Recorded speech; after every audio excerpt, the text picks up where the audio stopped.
What's it like when one of your friends on death row is led away to be executed? Well, you spend, years and years and months and hours of every day with a person. You talk every day, hey, what are you doing? And, let's eat something, let's make something to eat. And, he eventually comes by one day and is like, hey, I gotta go, man. And when he leaves and turns his back and walks down them steps, he ain't coming back. They're gonna kill him.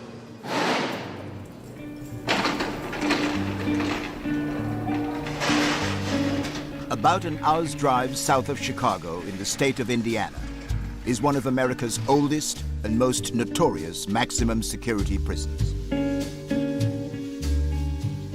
The majority of the 1,900 inmates here are serving long sentences for unspeakable crimes. And when I came at you, I wasn't just going to stick you an inch. I was going to run something all the way through you. Get out of here! 12 are due to be executed on the orders of the state. For 2 weeks, I was given privileged access to this dark and forbidding world. I do deserve to be executed. Bottom line, I ain't gonna candy coat it. I deserve to be executed. Welcome to Indiana's State Prison.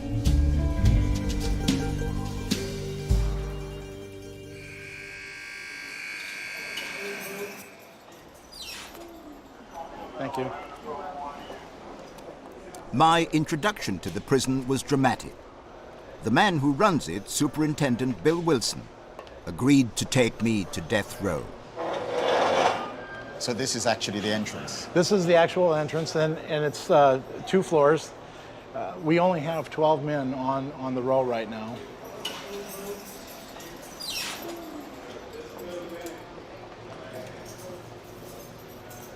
You have to sign yourself in? Mm-hmm. The superintendent comes to death row every week to check on how the inmates are coping. Superintendent, these are the pictures of people on death row? Correct. These are the 12 gentlemen that are on death row, and it shows their cell location so that staff never have to question where they're at. No staff members are allowed on the unit when the offenders are out. So the offenders actually will secure themselves in the cells, and then their cell doors will be closed or opened as they need to come in or out. Do you like any of these people? They're all different in many ways, and I am respectful of who they are, what they are. Would I call them my friends? No, but there's some characters here that have some personality characteristics that you would say are likable. He knows them all by name, and they know him. McManus, it always amazed me how clean that cell is. Keep it up. A lot of time in here. I know. Hello. Staying out of trouble? Yeah. All right. Wilkes, how's your eyes? You been over to medical at all? Yeah. Okay.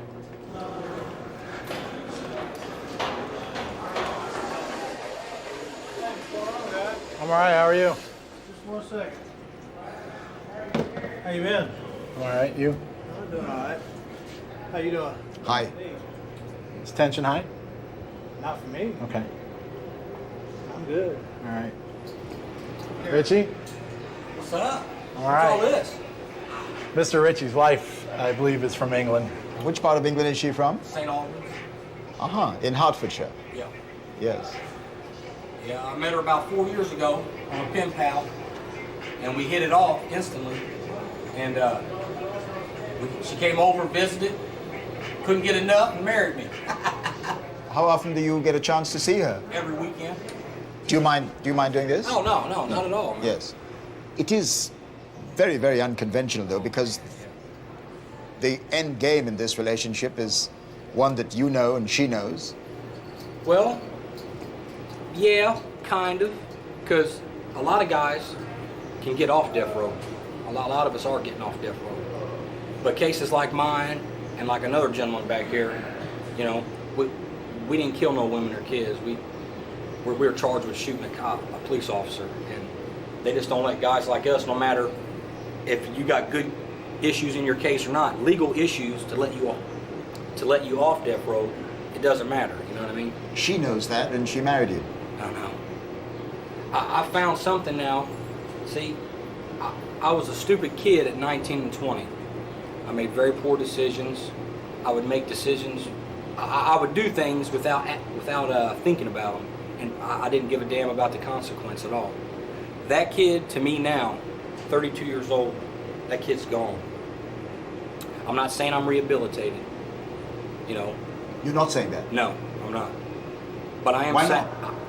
because I'd be bullshitting you. I'm not going to sit here and lie to you. I'm the kind of guy that does need to be in prison. Why are you the kind of guy who needs to be in prison?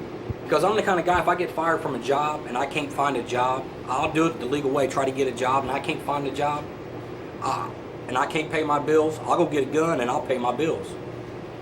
And I won't think nothing about it. It won't bother me at all. You've described the person you are, but how do you see your life looking down the line?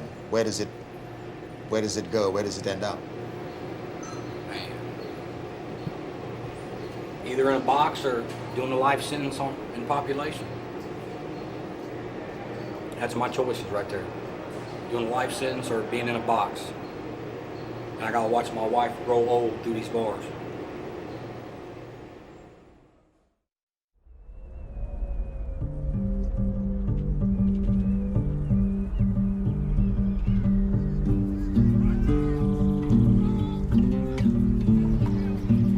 Out in the general population, convicts are allowed yard time, 2 hours recreation every day.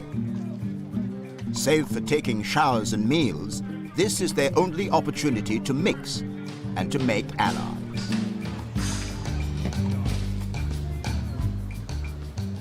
Have you been here a long time? 27 years. How many? 27 years. 27 years.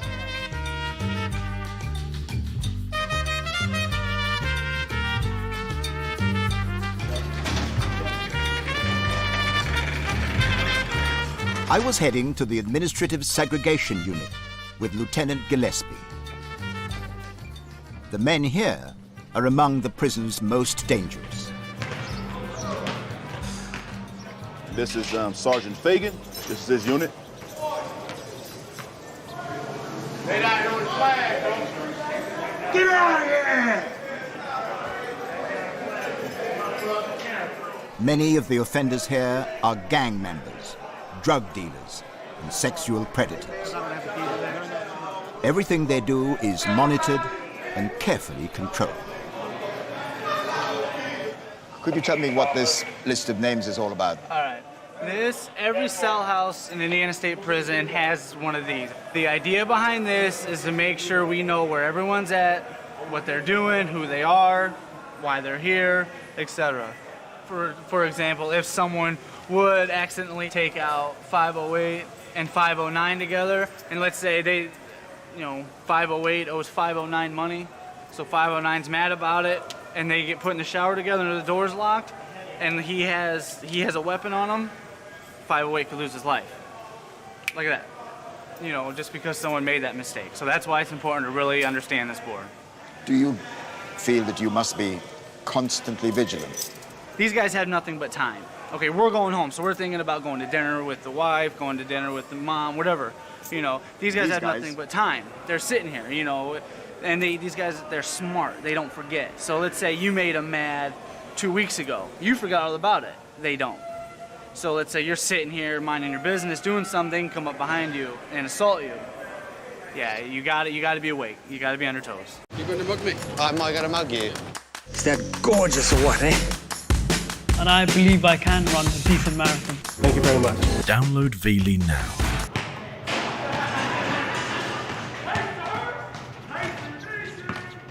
The offenders in this unit are locked down for 23 hours a day. And when they're allowed out for their 60-minute break, they're kept apart in individual steel cages.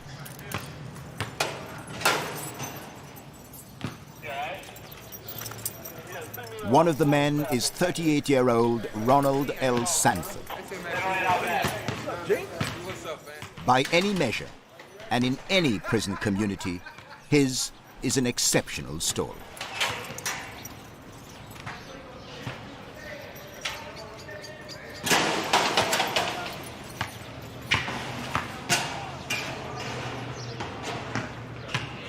When did you come here to Indiana State Prison? Oh, well, I came here in 1989 at the age of 15 years old. I was actually convicted of the crime that I'm here for at the age of 13 years old. And what was the crime? Double homicide. So I committed a double homicide at the age of 13 years old. At the age of 15, my case had ran its course through the court, and I was sitting here to this prison in 1989. A double homicide, yes, sir. At the age of 13? 13, yes, sir. That's very, very young. It's tragic, to say the least, and it is very young, absolutely. It's unheard of, you know. Wow. It's unspeakable, to say the least. Even reflecting on it almost 25 years later. In August, it'll be 25 years since that crime took place. It's still very vivid, it's still very poignant, it still resonates, and it still has the same amount of tragic elements involved in it now as it did then, and it will always be with me for the rest of my life. I always say it's like an albatross around my neck. No matter where I go or what I do for the rest of my life, it'll always be with me. What were the circumstances which led up to the incident which led you in prison at the age of 15? Me and a friend had basically planned to get money to go to a fair, and to do so we're going to cut grass, and we went to a home basically, and they said they didn't want their grass cut, and rather than continue on the vein and go to the next home, we decided to push into the home essentially, and it ended in a double homicide. It's that simple. And for our complicity in that crime, I was sentenced to 170 years, 170.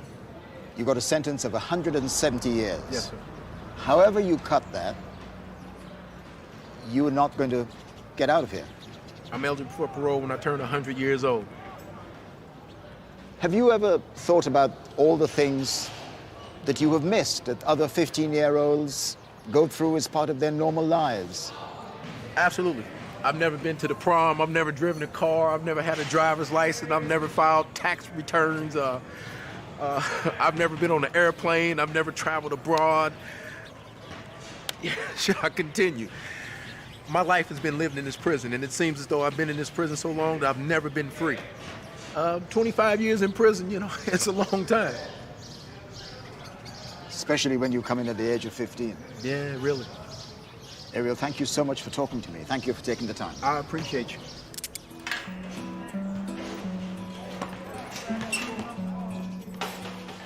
My first meeting with Sanford was a shock, but there were more disturbing cases at Indiana State Prison.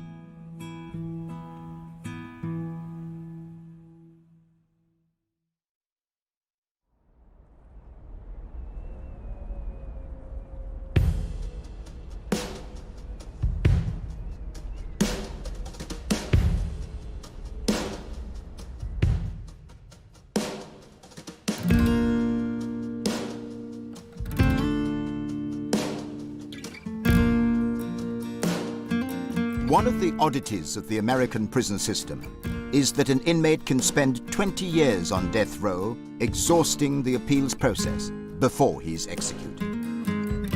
In all that time, convicts are confined to this cell block and have little contact with the rest of the prison.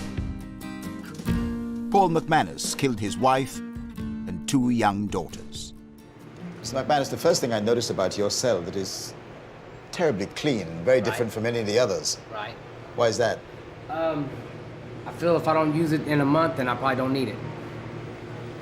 Yeah, but it's more than that, isn't it? It's particularly clean.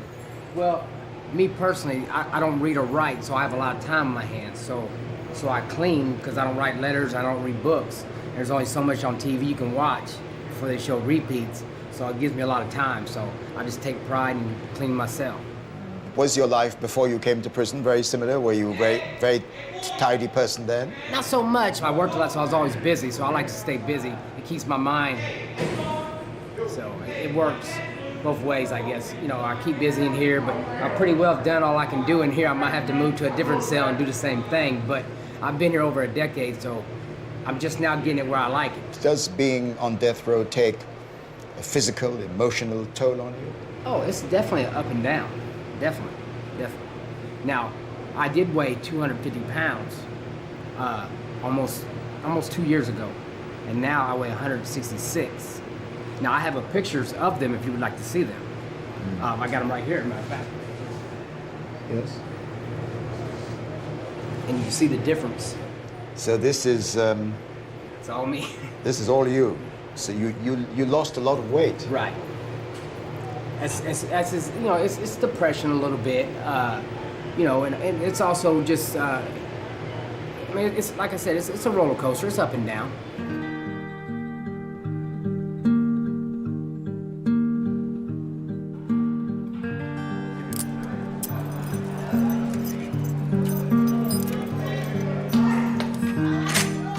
McManus sees more of Indiana State Prison than the other men on death row. He's a diabetic and is allowed a daily visit to the prison hospital. The authorities must treat him, although they will, in all probability, put him to death one day.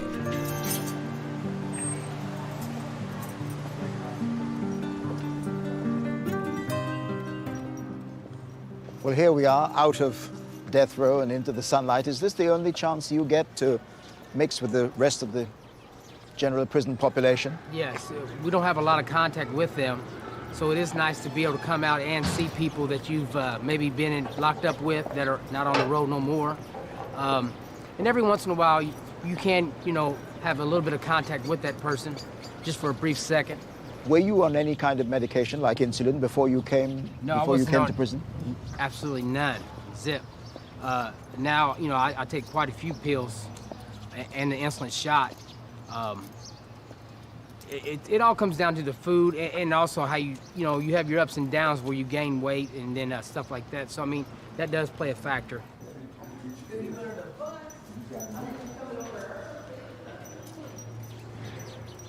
All my friends I brought with me. What's nice about, well, if there is a nice thing about being a diabetic is that you do get to get out and come over to the hospital daily, and then to be around regular people, it's nice. Yeah.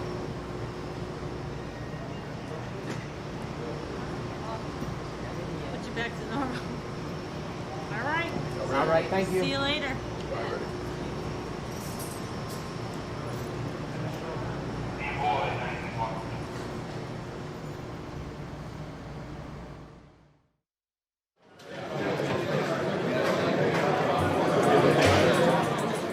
The rest of the prison is distinctly different from the oppressive gloom of death row.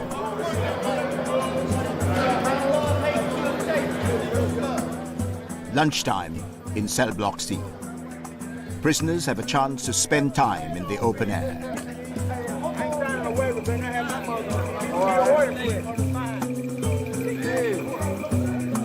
They can also earn privileges. Some have jobs and can request a haircut twice a month.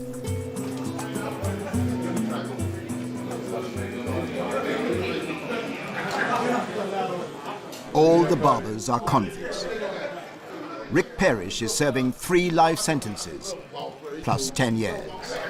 I must say, walking into this place is one of the most extraordinary experiences I've had for a long time. You wouldn't have thought that this was a barbershop or in a maximum security prison.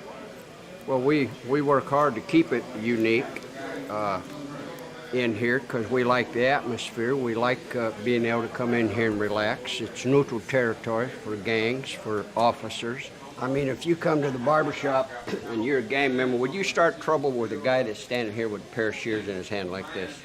No, I wouldn't. I suspect not, too. That's why there's no trouble in here. There's still, though, this feeling of unreality about people with instruments like these in a maximum security prison. I've been here 37 years. We've never had an incident in the barbershop. We've never had an incident with the shears. Never had a problem. You've been here since the 70s. That's a long time. January 75. Long time. Yeah. Well, you know, if you do it a day at a time, like most of us do, you do time a day at a time. Sometimes an hour at a time, sometimes a minute at a time, whatever it takes to get through.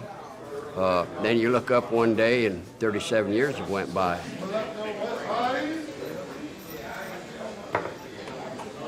There you go, young man. All you right. have a good day. Thank you. Rick, what are we looking at here? A little history of the penitentiary and the barber shop. The shop was remodeled in August of '76, and that's the first picture taken in this There. shop. Is that you there? Yes, it is. So this is your 76. wall? Yeah, I'm all over the wall because it is my wall. And this. And you're pumping iron here? Yeah, that was probably 20 years ago when I was eating anything that didn't move and pumping iron at the same time. So this is a catalog of your life in pictures? Yeah, because you can see the progress from what I looked like in '76 up here to where I'm at right now. Here, that's the newest picture. What emotions do they invoke? Wishing I was out there doing it right. Wishing I could start all over again at 29, 30 years of age and not make the mistakes I made. But you get past, after 37 years, you better be past all that. You know, have your head screwed on, you know, make the best of what you have. But the pictures are constant reminders. Yeah, what was. You know, that's like, you know, all of us that got here were violent criminals to get here. What was your violent crime, Rick? I'm in here for kidnap robbery. I pulled a robbery, and the car I had wouldn't start, so I commandeered a vehicle, and there was 3 people in it.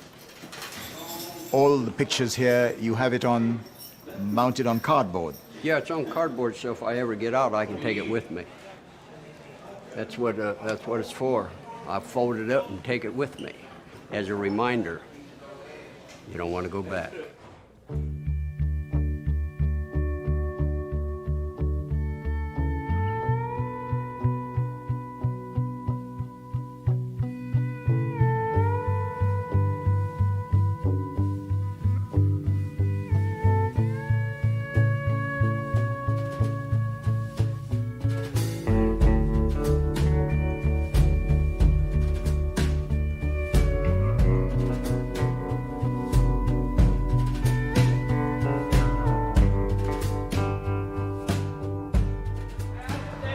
Back down 200.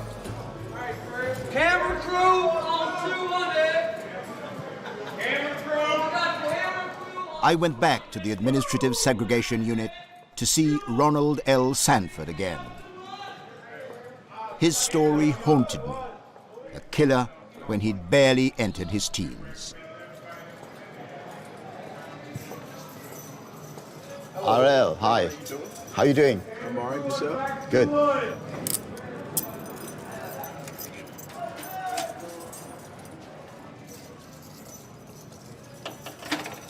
How do you get accustomed to life in this environment? It takes some getting used to.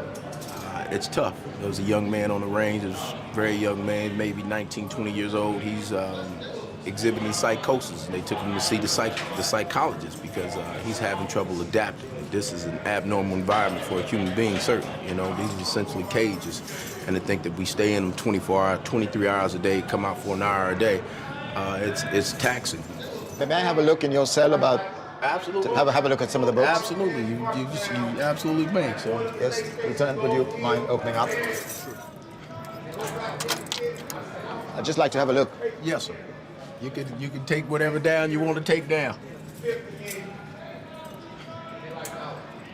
And war against the weak, what's that about? Eugenics. Eugenics? Yes, sir. America's attempt to make a master race, essentially. And this one is the tree of life. What that's about? Yes, it's Kabbalah, actually. It's more metaphysics, essentially. Those deep questions about man, where he comes from, where we're going, and who we are, essentially, yes. I see that you have, in addition to your books, you have some of your own writing on the walls here. Strength, well-being, and health. Yes. Just something I try to focus on. If there's anything I want to stay my mind on, as I always say, is something progressive. So being strong and having a good disposition and being in good health are certain things I definitely want to focus on. And you have written here, no man is your enemy, no man is your friend, every man is your teacher. Yes, sir. I'm also standing here, and I think these are the parameters of your existence. Existence, absolutely. These four walls. It's a pretty isolating place. It really is, if you see it as such. It's isolated only to the extent that you think it is. You know, I mean, those books allow for a great escape and for to be able to leave the confines of the wall. So, but I'm only in here for a few minutes, and I feel it as such. I feel it. I feel the isolation. Everybody in this building feels the confinement that we're suffering here. You know, you put an animal in a cage for too great of a length of a time, it goes crazy. You know, how much more so humans? You know, so.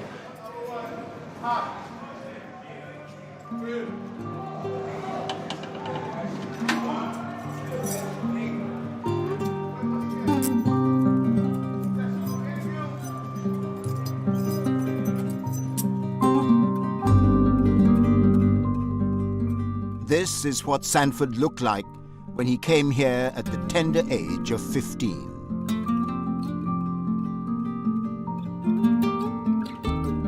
His murder of 2 elderly women in 1987 netted him the meager sum of $5.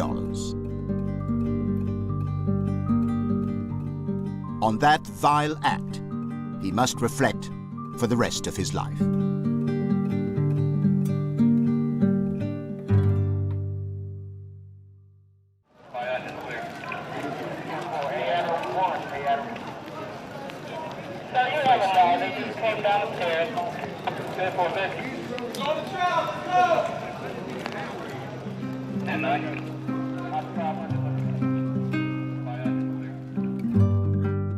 Prison life moves to the relentless and monotonous beat of an unchanging routine.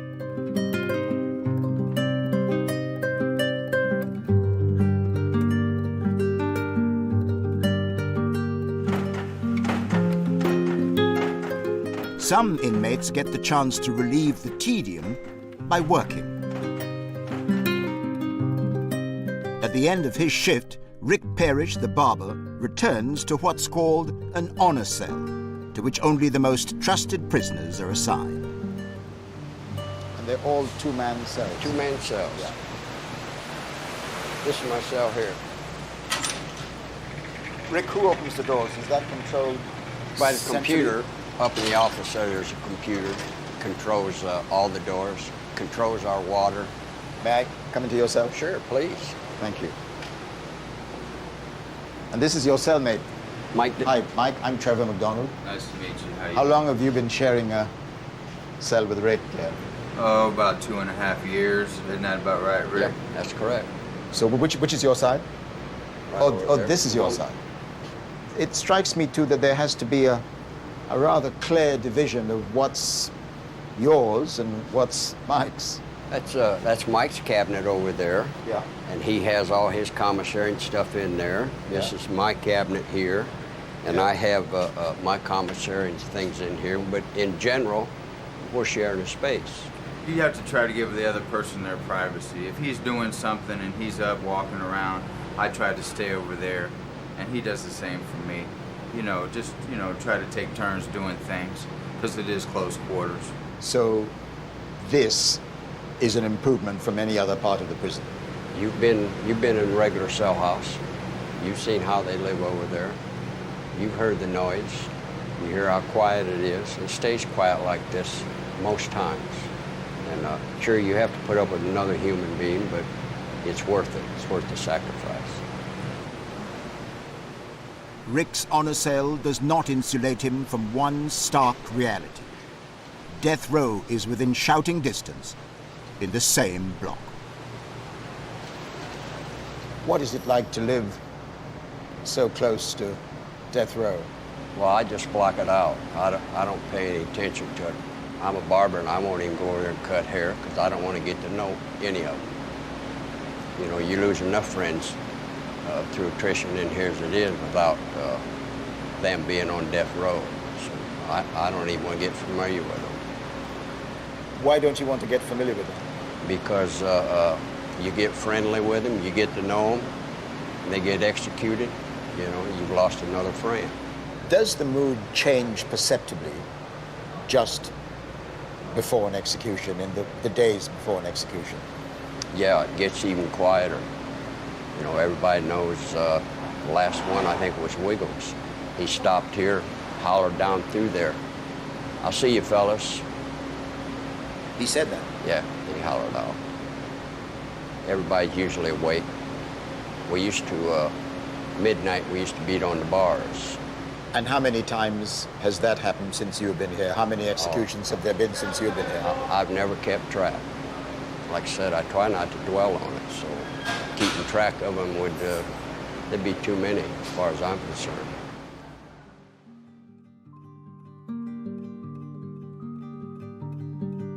Rick Parrish says he's never kept track of the number of executions. Someone on death row obviously has.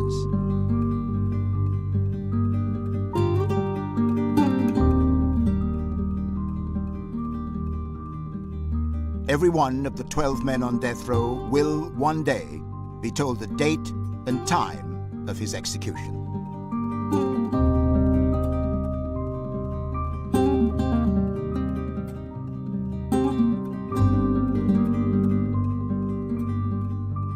That common fate inspires unusual friendships.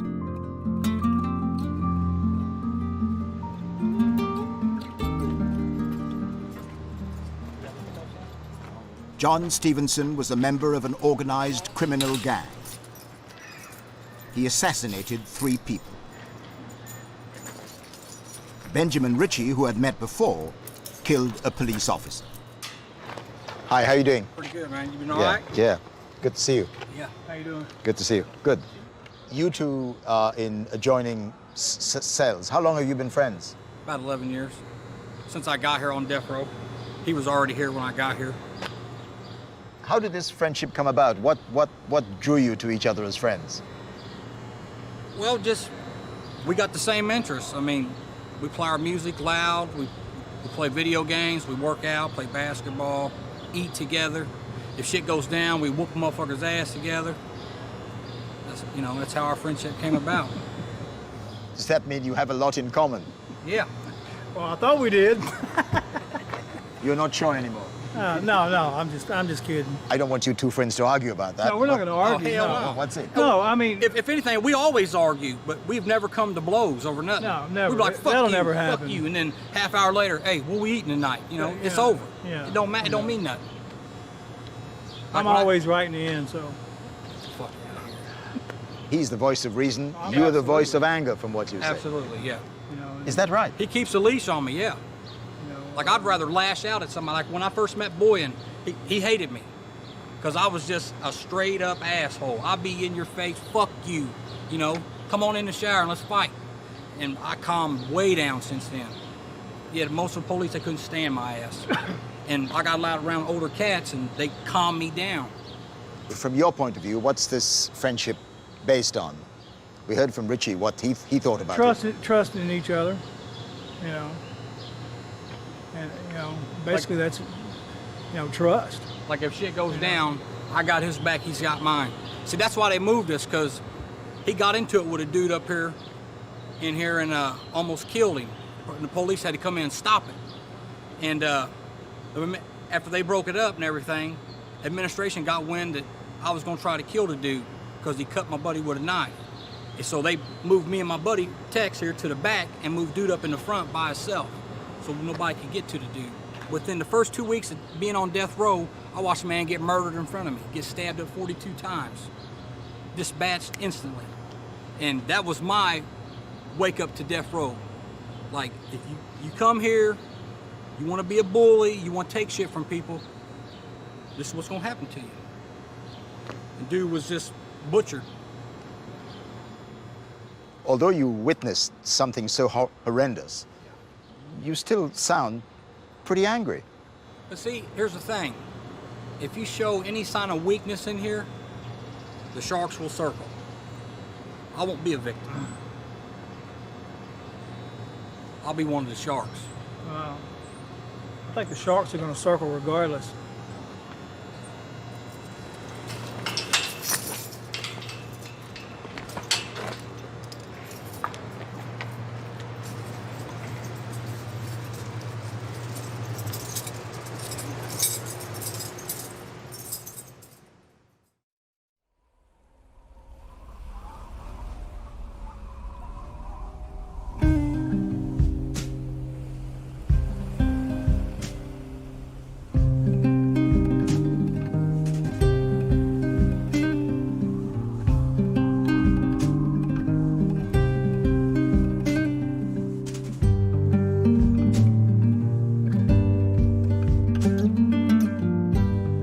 The average sentence at Indiana State Prison is 52 years. In Britain, that might seem like 2 life sentences, but it's infinitely preferable to having an execution order hanging over your head. Hello. Lieutenant Boyan has taken me to E Block to meet one prisoner who has escaped the death penalty. What's up, Harrison? How you doing? Trevor, this is Offender Harrison. I've known Offender Harrison Hello. for probably around 6 years. I knew him here, and also he was on death row before. How was it that you managed to move from death row, which is not a particularly pleasant environment, to this, which is comparatively much more pleasant? The court ordered me a new trial, and they gave me years instead of the death penalty. So, how did you get that new trial? The judge that was in my trial was biased, so they ordered a new trial. And instead of taking the whole thing, I just went ahead and took the deal, which was 150 years. 150 years? It's a long time, isn't it? That's a very, very long time indeed. In other words, I'll die in here. No way I can make out. No way. I'm 62 now. My out date is 66. So there's just no way in the world I can make it out. There are people who might think that there's not a lot of difference between being on death row and having been given 150 years at the age of 62. It was like you said, there's still hope there. There's no hope on death row. Once they put you to death, that's it. There's no more wondering what's going to happen. There's no more trying to work your way out of it. There's nothing. Still, in a way, a kind of death sentence. It is a death sentence. But you got a lot more freedom out here. And you might as well take the freedom and live your life out here, and having a job and being able to work and go to the chow hall and go to the chapel and do that than to sit up there and just wait to die. How long were you on death row? 18 and a half years. What was it like to spend so long knowing that you faced execution? It was very, very hard. Very hard. It's hard to do it up on X row. Sitting there waiting for your last meal, your last day, not knowing when it's going to come. Why were you on death row? They said I killed 3 people. But I was up there for. You would probably have been executed. Executed, yes. Had a date been set for that? Yes, I had about 2 months. That was a pretty close run thing. Yes. What was that moment like for you when you heard that you had avoided execution? It was a great moment. It was a great moment. Even though I still got a lot of time to do, like you said, where there's life, there's hope.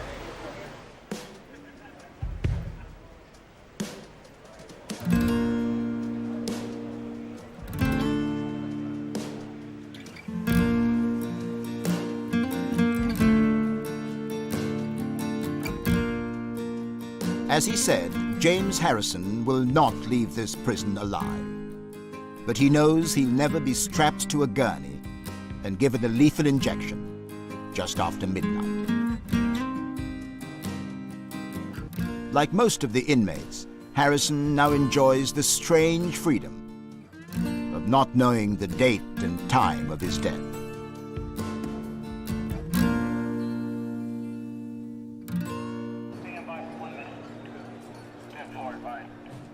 Before leaving the prison at the end of my first week, I asked to see Benjamin Ritchie again. But this time, face to face. In the year 2000, he shot and killed a policeman. At the time, Ritchie was on parole for burglary.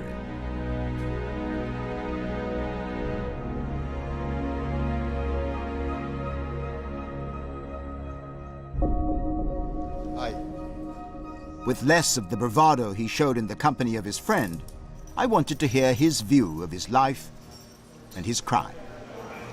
Talk me through the incident which led you to be here. Well, my crime is shooting a police officer and killing him. And it started off, you know, pretty harmless as a theft crime. Me and my friends would ride around and carjack people and take their rims from their cars from them. And my buddy's car was already full, so I decided, let's get a van or a truck and we fill it up with some rims and take it back and we can go sell everything. I got in a high-speed chase and wrecked into a house and jumped out and took off running. I was trying to get away, you know, but the cop was young and he was on my ass. And I thought maybe if I, you know, take my gun out and fire it a couple times, it'd scare him because, you know, he's a Beach Grove police officer. It's kind of a good neighborhood. Like, how many times has he been shot at, you know? You know, if that bullet would have hit just less than half of an inch lower, he'd be alive today. And I'd probably have a long, lengthy prison sentence, but I wouldn't be on death row, man. How were you apprehended? How were you caught? Well, I actually got away. I made it back actually a few blocks away to some family's house and a girl I was seeing and got away. And I didn't know I killed him until I got back to the house and seen it on the news, and that just destroyed me. I knew I hit him in the backyard, but I didn't know he was dead, right? I fell asleep. The next thing I know, I wake up and hear my buddy says they're outside. I wake up and it was like in the movies. You see a whole bunch of red dots from their guns going in and out the windows. And I was like, yeah, it's bad, man. I told him, go ahead and go out, leave the house. And I didn't know what I was gonna do. I didn't have no gun, I couldn't fight no more, so I just gave up. What went through your mind when the court pronounced you guilty? Well, I was trying to portray a tough guy in court, so when they gave me the death sentence, I laughed at them. And the prosecutor told everybody that's the voice of evil, which I would agree at the time, yeah. You know, I deserved the death penalty. I was young and didn't care about anybody at all but myself or anything. And I deserved that sentence at the time. And yeah, I just pretty much laughed at them when they gave it to me. But then, you know, when I was by myself, it really sunk in like, man, you're more likely going to be executed one day. And it hit me hard, you know. So I put my face in my pillow and, you know what I mean, cried a little bit. And was it inevitable that sooner or later you would end up in a place like this? I always knew as a kid I'd probably end up in prison. Yeah. It's weird because when I was a kid, I was fascinated with prison movies. Every time we'd drive by prison, I would wonder, what are those guys doing? What's it like in there? What are they up to? You know what I mean? Why should I care? I'm a kid. Why should I care? But because I just always knew I was going to end up in there because I just had a problem with the rules, with authority. And as you can see, I'm here because of that. Because you killed the police officer, you face execution. If it does come to that, would you face that moment with deep regret, with remorse, or with defiance?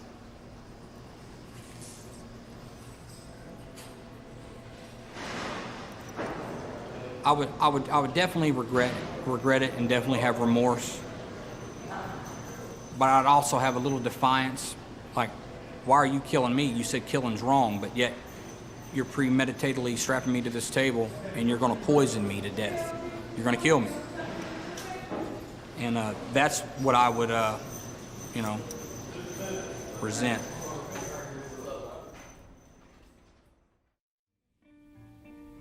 So these are the steps which an inmate who's about to be executed would take into this area. Correct. Next time, I talk to the man who could be next in line to be executed. When you sit here now on death row and you reflect on what you did, what do you think?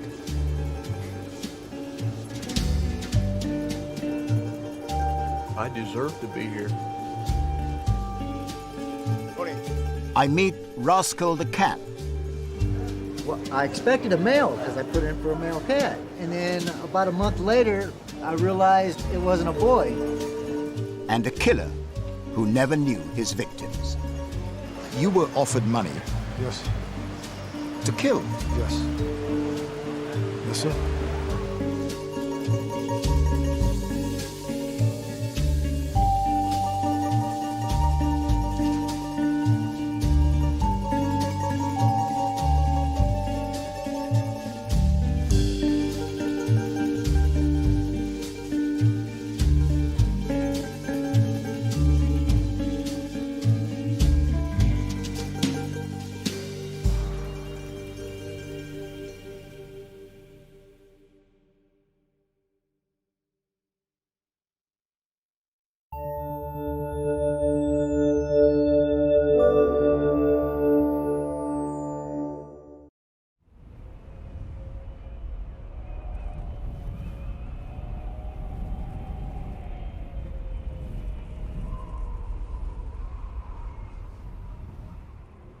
I've never believed in the death penalty myself, but when I think about what you do, I begin to understand why people feel it should be the appropriate sentence for crimes like yours. Do you understand that?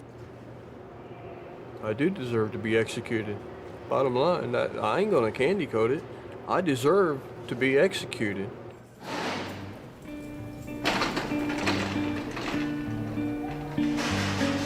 About an hour's drive south of Chicago in the state of Indiana is one of America's oldest and most notorious maximum security prisons.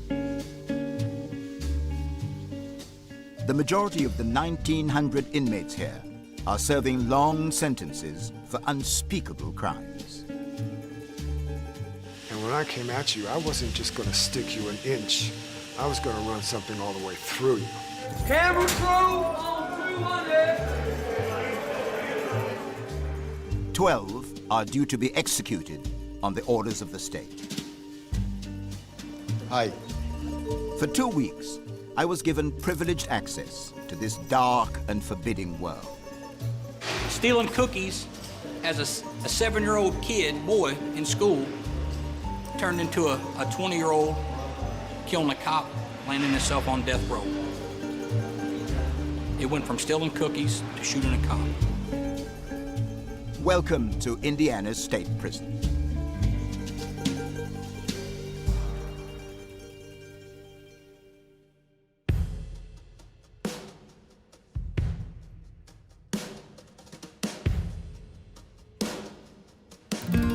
My second week at the prison began back on death row. The 12 men here are locked in their cells for 23 hours a day. They're given a single hour's recreation. Taking his is Fredrick Baer. His crime, the murder of a mother and her young daughter. Baer could be next on the list to be executed. Is this your exercise routine? Yeah, this is my recreation right now. You want down, Mama? And how's the cat? That's my girl's, so. Looks particularly well fed. Always. What's your exercise routine? Well, it usually consists of the leg press machine or going outside or hitting the weights or sitting there calling somebody, your loved ones and your family on the telephone. You know, or you can just sit up there like I was doing and just writing a letter, writing my girl over in Germany, so. Is she in Germany doing what? She's in Germany probably right now getting ready to fix supper. So, her name is Susan, and she's a very beautiful person. It must be strange having a relationship when you're A, so far away, and when you are in the circumstances that you are. Ain't gonna sugarcoat it. Most of us probably won't get off death row. We'll be executed, or we'll die from our appeals running out of, you know, whatever health reasons or whatever. I hope maybe one day I might get off. But the reality and the truth of that, I probably won't. There's like 16 levels to death row appeals, from the start all the way to the finish. And that's not including clemency, asking the governor for, you know, please, grace. And which stage are you at? I'm on 13. I've been here 7 years. My appeals have been going since then, and I'm kind of rapid on mine. That's what tells me I don't know if I'll get off or not. It sounds from what you say and what you admit yourself that time is running out. Yeah, it is. It is. That's the reality of my situation. When your time runs out, you know, you're handcuffed and you're strapped down. They stick a needle in your arm and they kill you. It might sound cold, but that's the reality.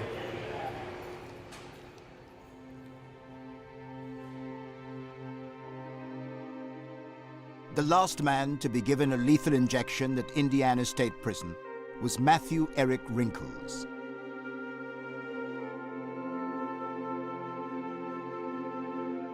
Convicted of killing his wife and 2 relatives, he spent 14 years on death row.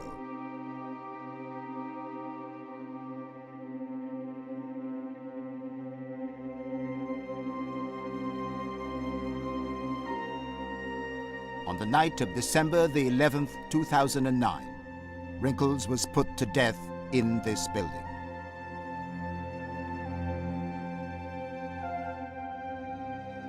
Superintendent Bill Wilson, who presides over all executions at Indiana State Prison, is taking me to its death chamber. So these are the steps which an inmate who is about to be executed would take into this area. Correct. There's a process or a time frame in which we do everything. But yes, approximately between 4 and 5, the night of the execution, we would bring the offender over here, and he would be housed in a holding cell until the time of the execution.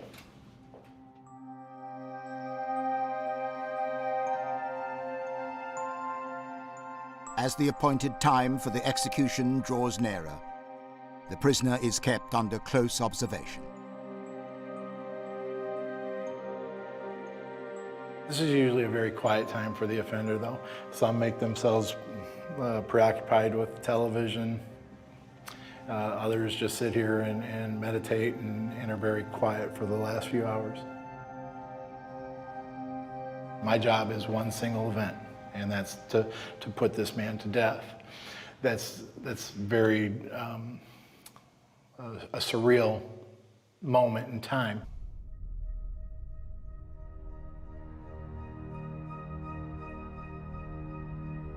Overnight, the state has executed an Indiana man convicted of killing his wife and 2 of her relatives. Matthew Wrinkles died by lethal injection just after 1 this morning. A jury convicted him of killing his wife, her brother, and sister-in-law inside their Evansville home back in 1994. Police say he wore camouflage and face paint when he broke into the home and shot them.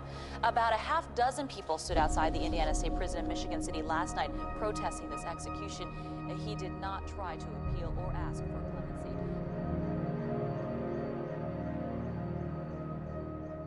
How do inmates react right at this point? Every execution that I've been a part of, every offender has done it differently. Most have always at this point they've accepted their station, their position, the process, and that's happening. One of them, the first execution that I was ever a part of, the offender turned to us and apologized to us about having to put us in this place. And he basically said, "I'm sorry, you guys have to do this." Do people resist? I mean, there's not very much to resist with handcuffs all around and being tied up to the gurney. The only time I've ever had any resistance was one offender was passive. He didn't actually participate in movement. He didn't participate in getting on the bed. So we had to actually carry him from the holding cell and onto the execution bed. Are there any words exchanged? What do you say? Well, we do everything we can to make sure that the offender's comfortable. We do talk to him. We make sure that he understands where we're at in the process. We constantly are encouraging him to ask questions or just trying to be there for him. Once he's placed on the gurney, he's allowed to give a final statement. An actual death warrant is read to him so that he understands, again, why he's in this position. And At that point, then, we start the execution process.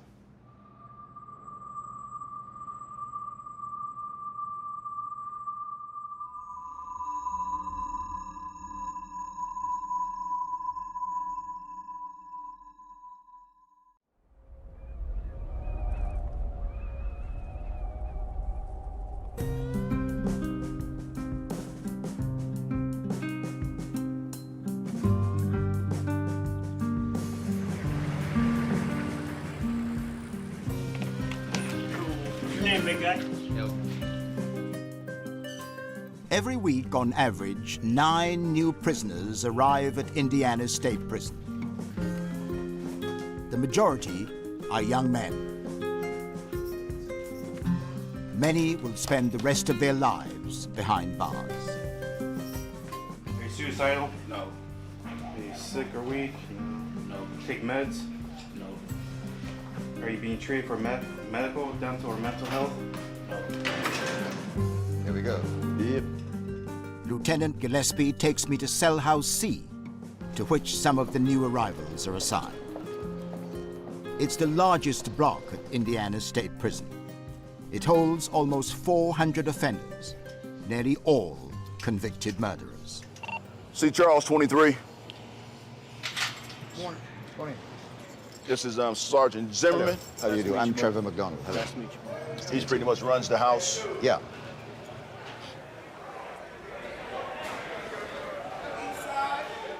It's just after lunch, and the inmates are returning to their cells.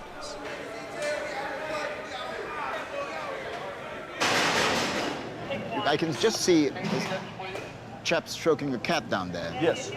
How did he come by that cat? Well, we have a program, a PAT program here at Indiana State Prison that, based on conduct history and each offender can put a request in. And they come by it as a privilege? Yes, oh, definitely a privilege. Oh, yeah, it's not a right, definitely a privilege. And so the thing is, what it does, it gives them a sense of responsibility, help medicate that, so to speak, you know, that temperament, that stress that they may have throughout the day of not being able to talk to their loved ones or family members. So the cat replaces that which they don't have or lost on the outside. What's up, Big G? Oh, they're interested in your cat. Hello. Yeah. How you doing? I'm Trevor McDonald. Hello, nice to meet you. Amos Slater?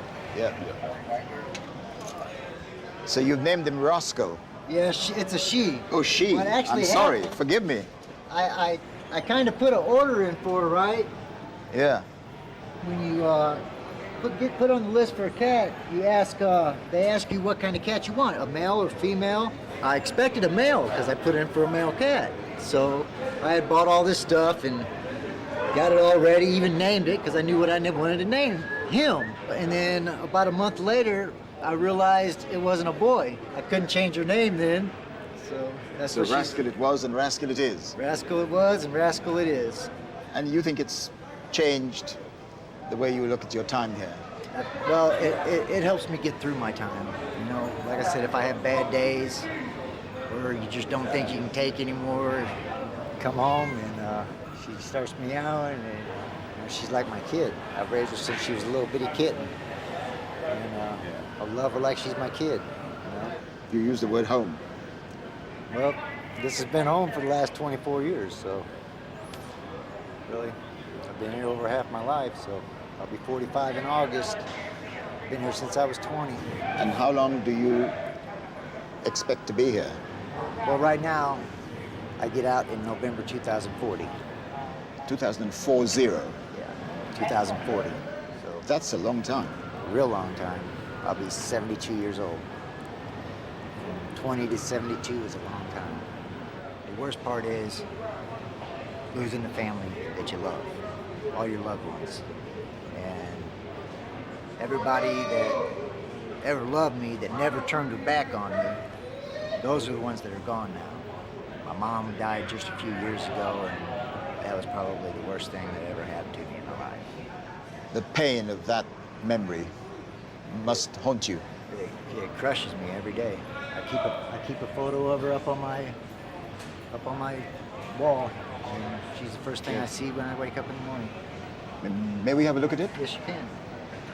Thank you. You're welcome.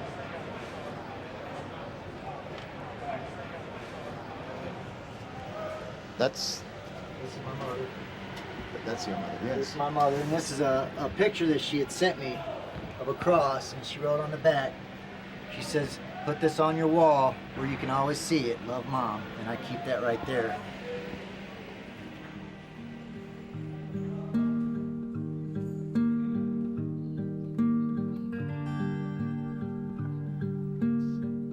Dennis Lear will spend more than 50 years in this prison. That's par for the course for most men here.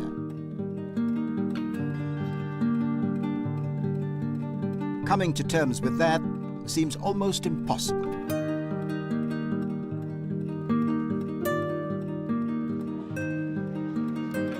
There must be people here who stand no chance of ever getting out. True.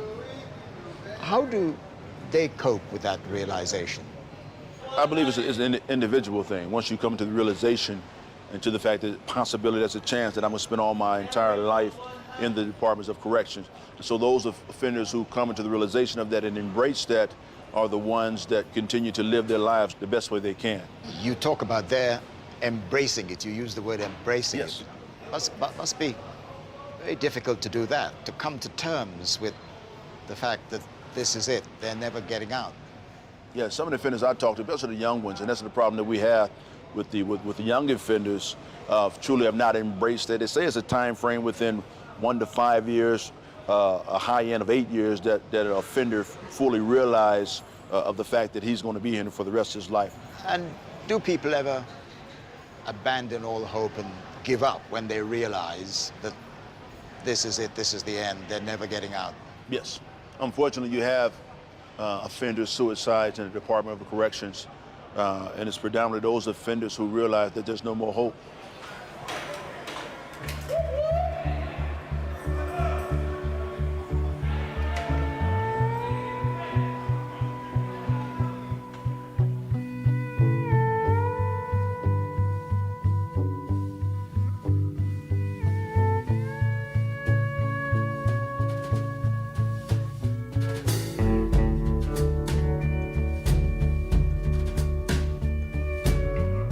The closest any prisoner comes to life on the outside is the prison barbershop.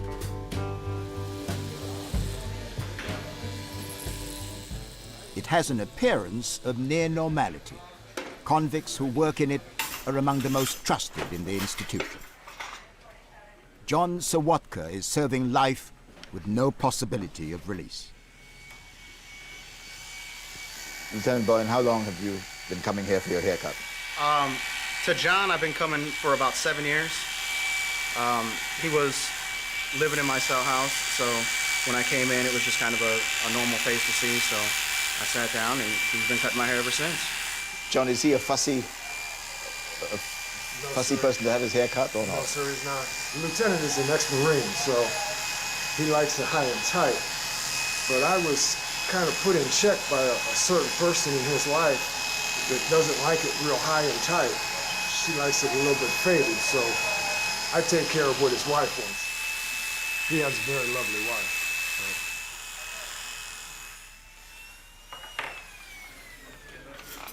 Take care, I'll take care. You're welcome. Be careful. For 6 days a week, the barbershop is John Sawatka's world. It's his escape. At the end of his working day, the mundane reality of prison life is Dormitory F. And here we are. Yes, this is where I live. This is F dorm. Yes. Yeah, F dorm. You have your different weight machines and stuff like that. This is the west side. The west side? Yes, sir. Yes. This is my cube. And here we are. West 51. John, this is a privileged, relatively privileged part of this institution. Oh, yes, sir. But how do you find the fact that you have no privacy? I mean, you're living cheek by jowl here with everybody else. Oh, no, there's plenty of privacy. We have this wall here, and this wall here. That's plenty of privacy. But that's all you have? Yes, sir. That's enough. Yeah. I mean, when you realize that that man, whatever he does, or that man or anybody else, has nothing to do with me, and I don't want to have anything to do with them. So this is my cell, this is my cube, this is my life. And that's all I need. And what kind of trouble did you get into? I just happened to commit this one murder. That's it. That's the only time I've been in trouble. I got busted for marijuana one time, but that was it. And that was a slap on the wrist. That was a misdemeanor, and that was it. And then after that, I committed this murder, and I took the lives of 2 innocent people. That's all there is to it. I'm guilty. What were the circumstances, John, in which you took the lives of 2 innocent people? There was a gentleman that I grew up with, and he knew another guy. Well, being that I was a dope fiend, this man presented pictures of my mother, my father, and my brother. My mother in the yard with her chihuahuas, my father coming out of the ice machine, and my brother getting out of his car in our driveway. And he said, as easy as it is to take these pictures of your family, that's how easy it is to kill. I can kill these people. That was my family. And I lost it. I don't know where I went, but I lost it. And he says, this is what I want done, and I took the lives of 2 people. When he said to you, this is what I want done, what did that mean? To take the lives of these 2 people, because he was trying to take over the tickets, the lottery tickets within Gary. And I didn't know any better. And when I thought he was a big time hoodlum. And I was scared. I was scared more for my family than I was my life. I take your point about being, worried about the lives of your own family, but you could have reported him to the police. I know, and thought never came to my mind. Thought never came to my mind. I don't know why. I don't know why. So, John, what was the arrangement about taking the lives of 2 innocent people? What inducements did he offer? Did he offer to pay you? Yes, there was a pay, but it was minimal. I can't remember if it was $700 or $800. It was no money whatsoever. But I was just satisfied that nothing was going to happen to my family. That was the main thing. You were offered money. Yes. To kill. Yes. Yes, sir. Now, there's no excuse. Yes. I mean, it's what you did is what might be termed horrendous. A contract killing. I mean, you were paid to do it. Yes, sir. And I took the lives of 2 innocent people. Did you know these innocent people? No, sir. No, sir. And how did you kill them? They were stabbed to death. Wow. $700. Yes, sir.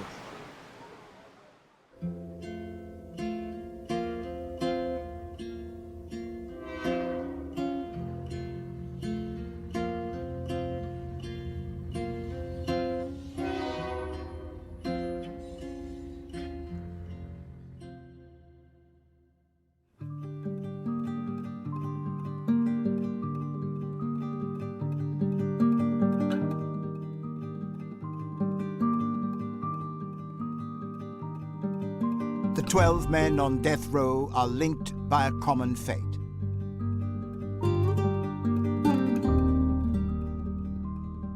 One day, they'll formally be told precisely when their lives will end.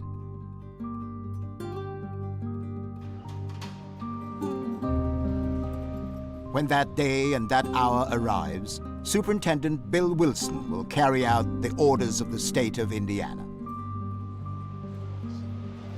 Mr. McDonald, this is Mr. Allen. How you doing, Mr. Allen? Yeah, I'm glad this weather changed. Glad the weather changed? Yeah.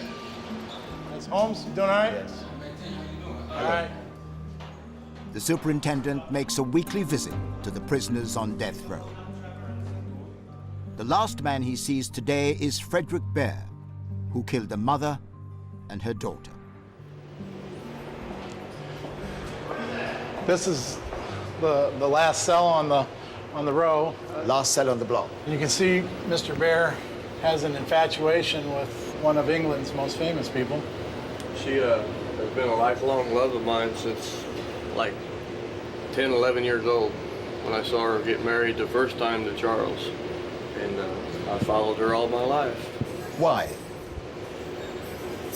Because of her heart, what she represents. She's just one of those people like Mother Teresa, or Jesus for that matter, you know, it just makes an impact on it, on not only one part, but the whole part of the whole world. So that's my second love. Your cat? Yes. Superintendent, what's your relationship with Mr. Baer like? How would you describe it? Oh, I'd say we have a great relationship as far as a superintendent and offender. With the death row offenders in particular, our destinies, our course in life will throw us in the same event. And as a result, I think it's important that I get to know these guys as well as I can, or as well as they allow me. And Mr. Baer's been one of the offenders that we've had some really solid conversations about life, where we're at, why we're here, how our destinies have actually led us to this point where at one particular juncture we'll participate in the same event. That event that you talk about is that you will preside over his execution. Correct. Mr. Baer, what do you think of the superintendent having made in a compassionate way, as he described it, that cultivated that relationship with you, but in the end, he will be the one to take your life? It's not actually Mr. Wilson's taking my life, so, you know, it's the state of Indiana that's taking my life. He's a good guy. He's a fair person. He'll listen, he'll understand, and he'll exercise judgment on what he has to do fairly. He's not discriminatory towards anybody, and I gotta respect that. How do you deal emotionally with the fact that you know you will eventually preside over his execution, his death? I've come to grips with it by virtue of meeting with my religious leaders of my particular church and how the church feels about it. I've also asked God for forgiveness for my feebleness in the fact that I may not always understand what his intentions are for us. What I do know is that man has been allowed to create laws. We enforce those laws, and up to and including the death penalty. If I don't understand, because I can't, because I'm human, of what God's true intentions are, then I ask for forgiveness for that feebleness. I say this with some trepidation, but it seems that between you both, you have made peace with each other about what's to happen inevitably. Yeah, I don't know that we ever had to say that we've been at peace with one another, but I think we've made the effort to understand where each other are in the process and how our lives are intertwined. And one single day will have the most effect on one another. He will always be a part of my life, and I then of his at some point. I put myself on the path to put him in the position to do what he has to do. Again, affecting somebody else's life years later by one or several acts of stupidity and undescribable things that I've done in my past, shamefully, regretfully. As much as I love that cat and adore her and almost one shy step of worshiping her, I would give her up to undo what I've done. Thank you. Thanks. Appreciate it.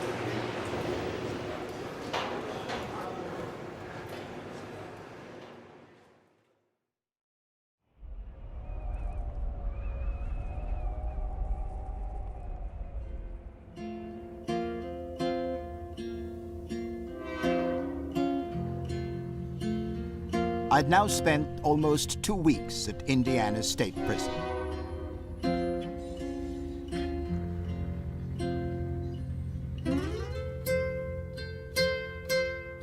Convicts here face acres of time and limited horizons, and a routine that can be crushing in its monotony.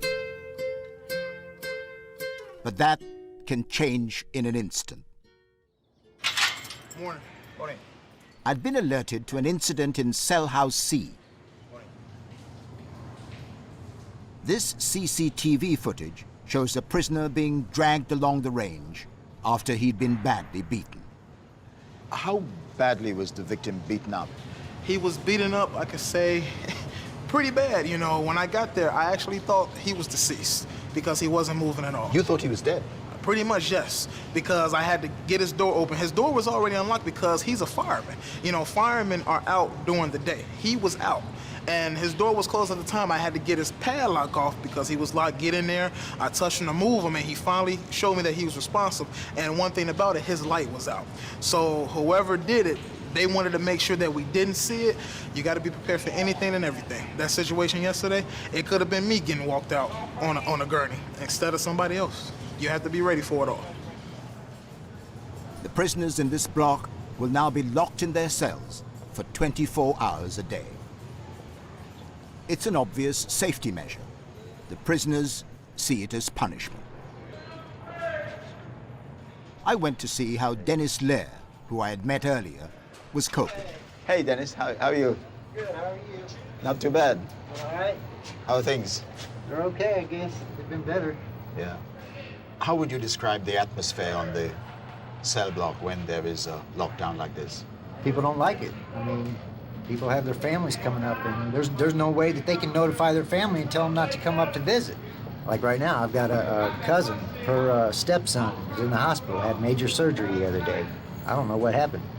You know, there's no way for me to contact home.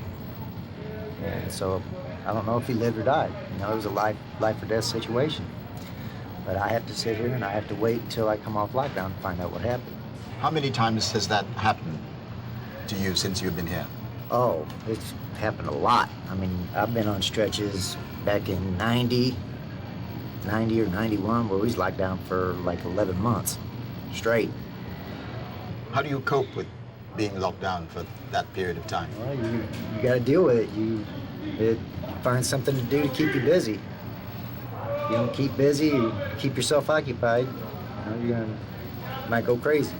You know, some guys do. You know, I'm lucky I've got a TV, got Rascal in there, so, you know, she helps me pass my time. I got my guitar. How does Rascal cope with being locked in? I don't think she likes it. I think she wants to get out on the range, but she's sitting at the bars now, so I think she wants out, get out on the range and run around. The restrictions apply to her as well? Oh, absolutely. Yeah, she can't come out either, you know. But yeah, she wants out too. It's hot on her too.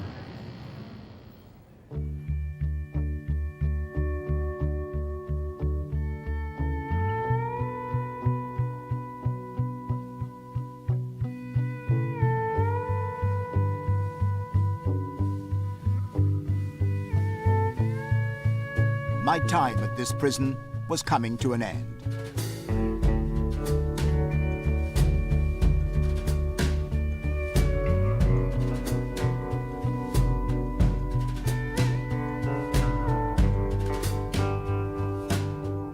I was surprised that so many prisoners talked about the possibility of freedom one day.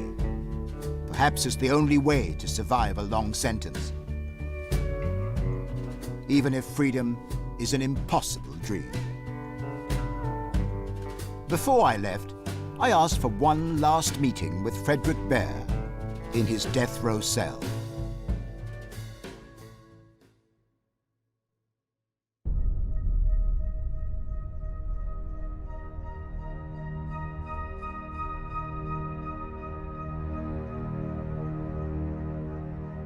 I made a final visit to death row.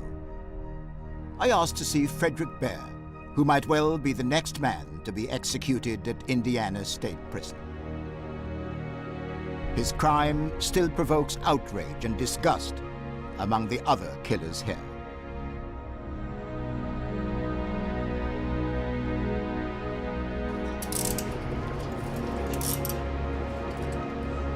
Love, 206. One afternoon in February 2004, he talked his way into a house and killed a mother and her 4-year-old daughter by cutting their throats. Baer, who lives in Indianapolis and was arrested there last night, was working in Madison County on a construction site. He says he got lost, and that's why he was near the Clark home. When he was arrested, he strenuously denied any involvement in the horrific crime.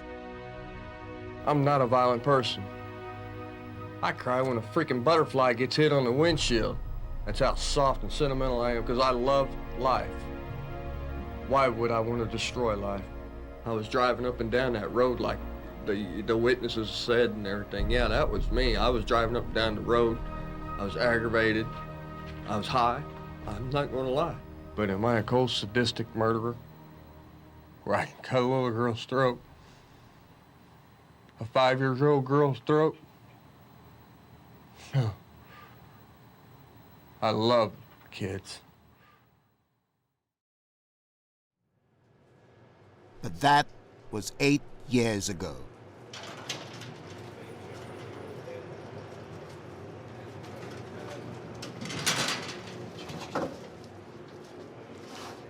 Hello, Mr. Baer. Hey, how you doing? Hi, good. How are you doing? I'm all right.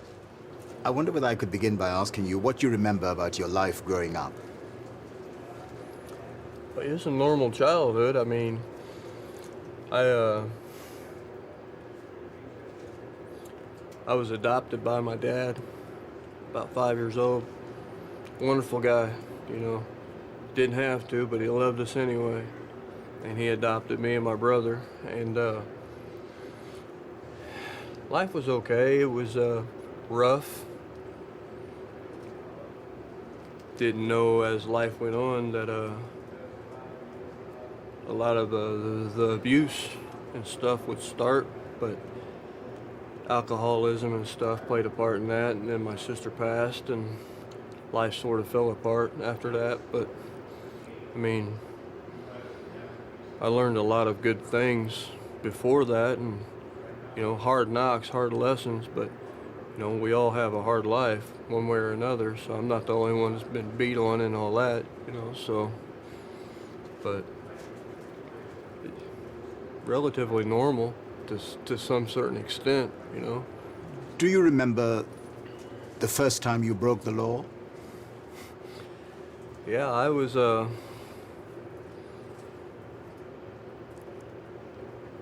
I've been a thief all my life. That's all I've been. That's all I've ever been. I'm not proud of that fact, but that's all it is. You know, I'm not going to sugarcoat it for you.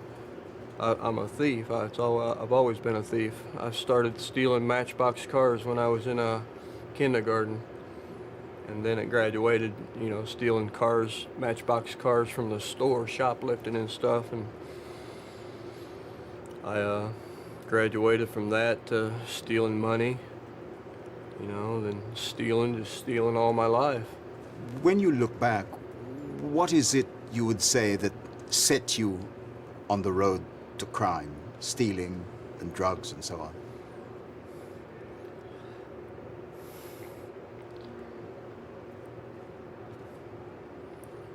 That's a hard question.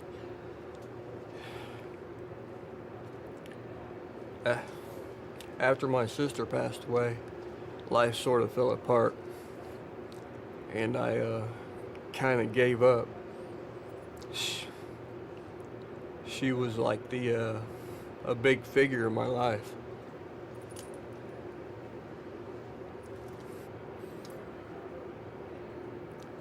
I sort of just gave up and I stopped caring because, you know, somebody as nice as she was could be done that way. And I ended up being sort of the same people that, you know, did to her what I've done to others to get here. Tell me about the incident that landed you on death row. What'd I do to get here on death row? Yep.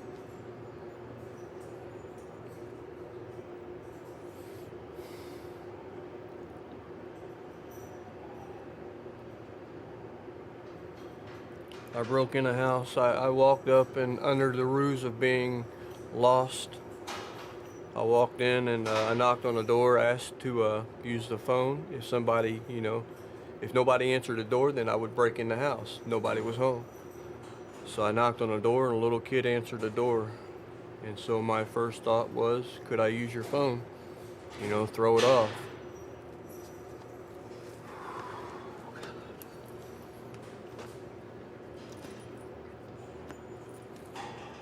Her mom came to the door and I asked to use the phone. Being withdrawing from meth, and they done seen my face, you know. I was just really wasn't there. My intentions was to rape her, and I couldn't go through with it.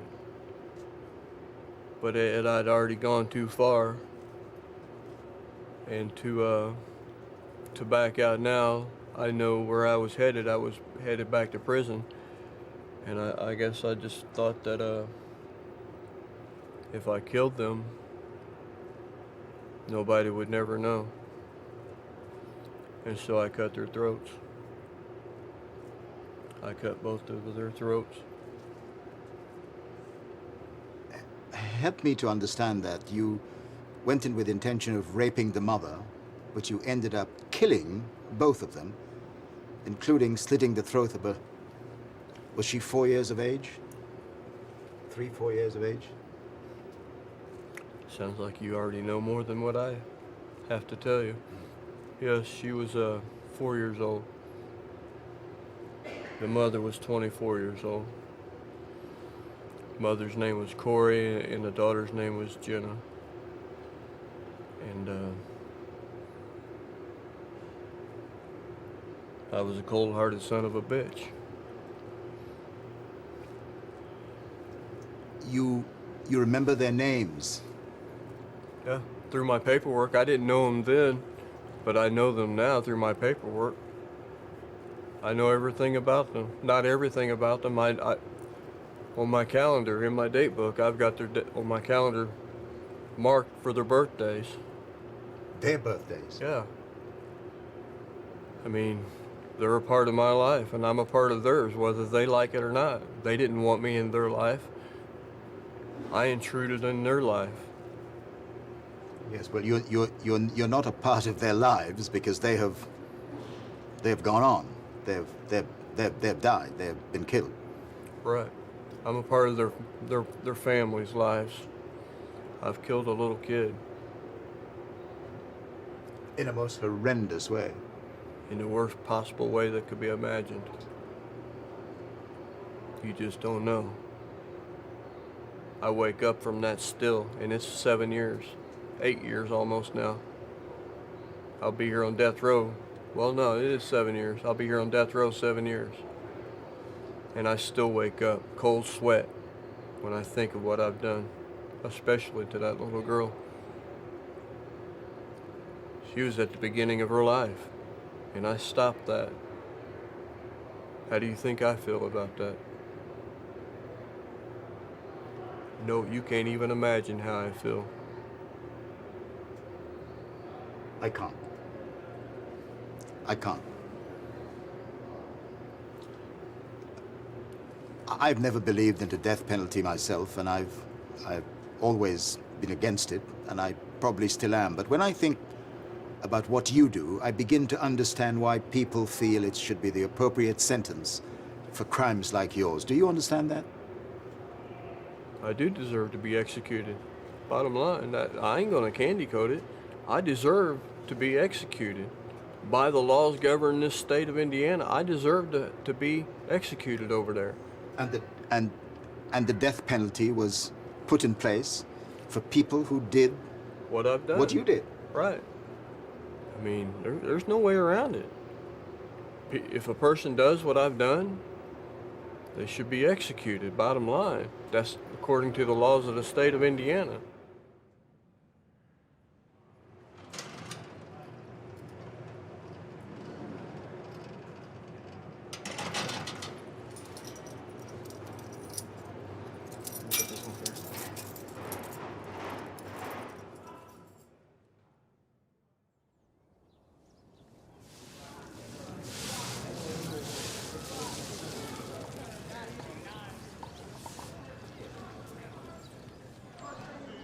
I eventually took my leave of Indiana State Prison and the 1,900 men confined within its walls. But the memory of what I saw and heard here will stay with me for the rest of my life.